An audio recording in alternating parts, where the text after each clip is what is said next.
बातमी पुढची महत्त्वाची आहे। राज्यात अवकाळी पावसामुळे अनेक जिल्ह्यांमध्ये मोठं नुकसान झालेलं आहे। 5 ते 7 एप्रिल दरम्यान मुंबईतही येलो अलर्ट देण्यात आलेला आहे। काही ठिकाणी तुरळक तर काही ठिकाणी वादळी वाऱ्यासह पाऊस होण्याचा अंदाज आहे। पुढील 24 तासात पावसाचं सावट गायब होऊन तापमानाचा पारा वाढण्याची शक्यता आहे।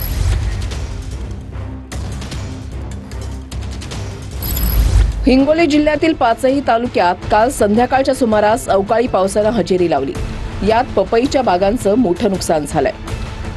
आता मी वसमत तालुक्यातील वाई शिवारामध्ये आहे आणि याच वाई शिवारामध्ये जे आहे ते पपईचं मोठ्या प्रमाणात नुकसान झालेलं आहे। आणि वादळी वाऱ्यामुळे ते वजन न सहज झाल्यानं हे झाडे जे आहेत ते सगळे आता मोडून पडलेले आहेत। बुलढाण्याच्या सोमठाणा गावात गारपीट आणि वादळी वाऱ्यानं पपई बाग जमीनदोस्त झाली।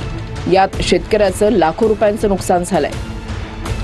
शासनाने त्वरित याचे पंचनामे करून शेतकऱ्यांना शक्य तेवढी मदत लवकरात लवकर करावी।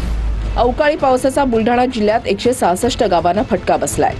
8 तालुक्यातील 4182 हेक्टर क्षेत्रावर नुकसान झालंय। अवकाळी पाऊस आणि वादळी वाऱ्यामुळे बुलढाणा जिल्ह्यात सर्वात जास्त नुकसान नांदुरा तालुक्यात झालंय। कर्ज कसं भरायचं तिथून नाही तर शेतकऱ्यांनी कृषीवर आणलेले पैसे आहे ते कसे भरायचे। सांगली जिल्ह्यामधल्या जत आणि वाळवा तालुक्यात अवकाळी पावसानं हजेरी लावली। धुळे तालुक्यामधल्या धोंडी गावात शेवगा बागेचं मोठं नुकसान झालंय। नागपूरसह विदर्भातील बहुतेक जिल्ह्यात अवकाळी पावसानं हजेरी लावली। नाशिक जिल्ह्यामध्ये झालेल्या अवकाळी पावसामुळे कांदा, द्राक्ष, भाजीपाला पिकांचं मोठं नुकसान झालंय। लातूरमध्ये वादळी वाऱ्यासह पाऊस झाल्यानं अनेक ठिकाणचा विद्युत पुरवठा खंडित झाला होता।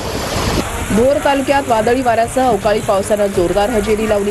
भोर मार्गे महाडला जाणारा वरंध घाटातील रस्ता चिखलमय झाला। भंडाऱ्याच्या तुमसर तालुक्यामधील पाथरी गावात शेतामध्ये वीज कोसळली। या घटनेत 2 शेतकऱ्यांचा दुर्दैवी मृत्यू झाला। जळगावच्या पारोळा तालुक्यात वादळी वाऱ्यामुळे शेतकऱ्यांची उभी पिकं उद्ध्वस्त झाली। गोंदिया जिल्ह्यात तब्बल 52,000 हेक्टरमधील धान पिकांवर अवकाळी संकट उभं राहिलंय। त्यामुळे धान आणि भाजीपाला उत्पादक चिंतेत आहेत।